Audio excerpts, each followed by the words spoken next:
You're watching Budget Tax Talks here on NDTV. This budget, it's a budget that's being presented on the 1st of February rather than the last day of February. It's a budget that for the first time is going to combine the union and the real budget. And it's a budget that comes, after the big event called demonetization. So what are the broad themes that are going to define Budget 2017? We're going to put that question today to Shailesh Haribhakti, founder and chief mentor, Baker Tilly DHC. Many thanks for joining us, Mr. Haribhakti. Straightforward question. What, to your mind, are going to be the broad contours of Budget 2017? I'm expecting that this budget will not rock the boat too much. I think the country has seen the tremors that can be caused by a black swan event like demonetization. And so I think this budget will not present that many fundamental changes, but it will do a few things for sure. It will raise perhaps the exemption limit. It will alter the slabs.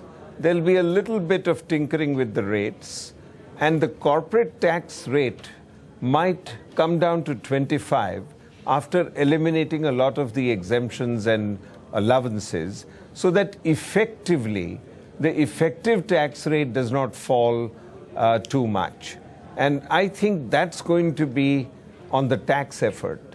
On indirect taxes, I think there will be a halt button, because GST is likely to come through in July. I'm almost confident that that will happen.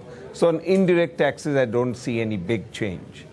But the big change, or the thrust, I believe, in this budget will be on the disinvestment program of this government, which has already recorded some kind of a high this year.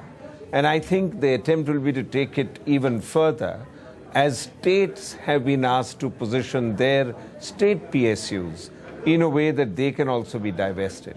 So I think there will be a whole thrust on disinvestment, divestment, strategic sales, and a whole lot of release of resources, and directly that money will be utilized for the capital expenditure program of the government, which India needs so badly. So I think that's going to be the big ticket item that we will see in the budget that will be revealed to us on 1st February.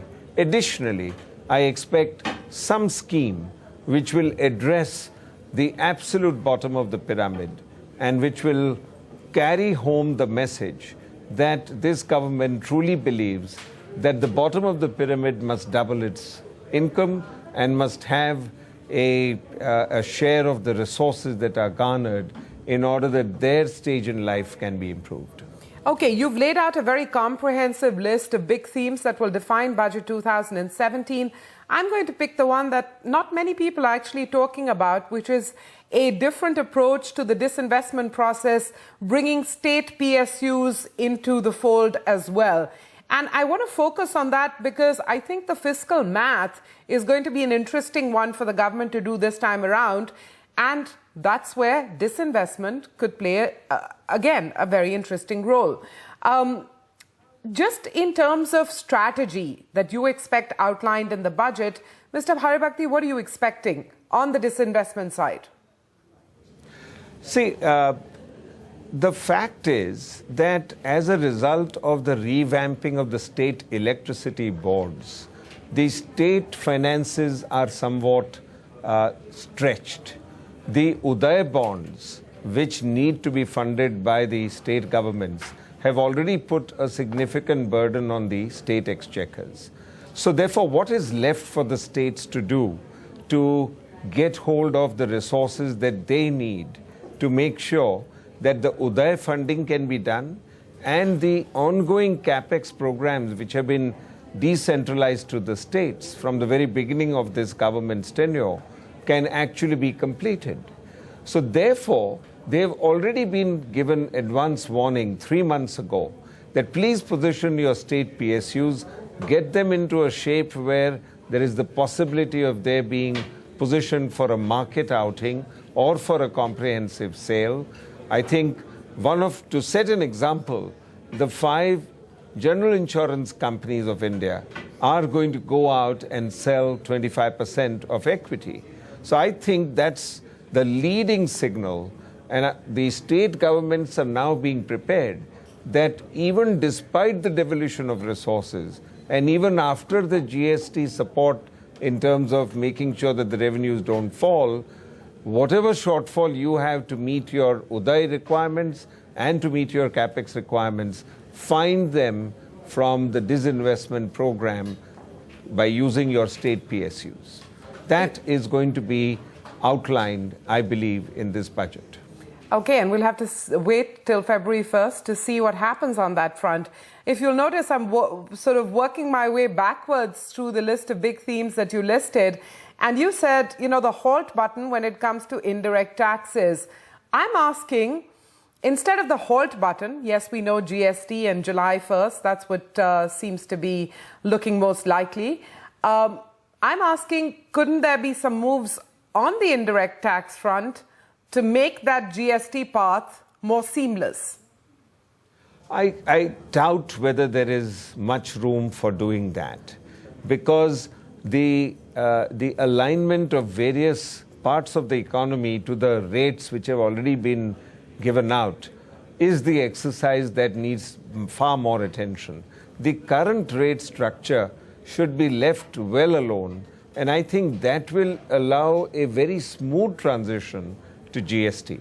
So my very strong belief, and I think any finance minister would think this way, because just in 4 months' time, if everything has to be reset, it does not make sense to make people go through 2 changes of their software, even in terms of the way the computation of the tax should be made. So I'm very confident that no changes in indirect taxes will be forthcoming.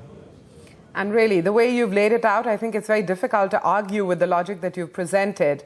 Now I'm coming to, you know, the 25% tax rate on corporates. You said 25%. Did you mean 25% in this budget itself? And the corollary to that, or the additional question is, should India Inc. brace for some withdrawals of incentives that they've gotten pretty used to? I ask because, you know, CII said the rate should be cut to 18%. So there's some interesting mathematics going on in the heads of various industrialists. Your thoughts? Well, I'm very clear that it's not going to be 18%. In fact, the fact that CII has asked for 18% may make the case for setting it at 25% very strong. The argument being that if industry is looking for and waiting for 18%, if the government, which wants to make sure that the revenue base is protected and there is not too much of a giveaway to people who are affording of the ability to pay tax, then a 25% rate with a withdrawal of many of the exemptions and incentives will pass muster from every point of view, political point of view, from the point of view of balancing the budget math, and from the point of view of making sure that there is a pathway which will make sure that the tax system will become simpler. We have already seen that the compliance orientation is growing at a pace that I have not seen in my entire career. Over the last 6 to 12 months, the extent of effort that has been made to bring everybody into the formal economy, to make sure that everybody knows that this is the last chance to not report taxes.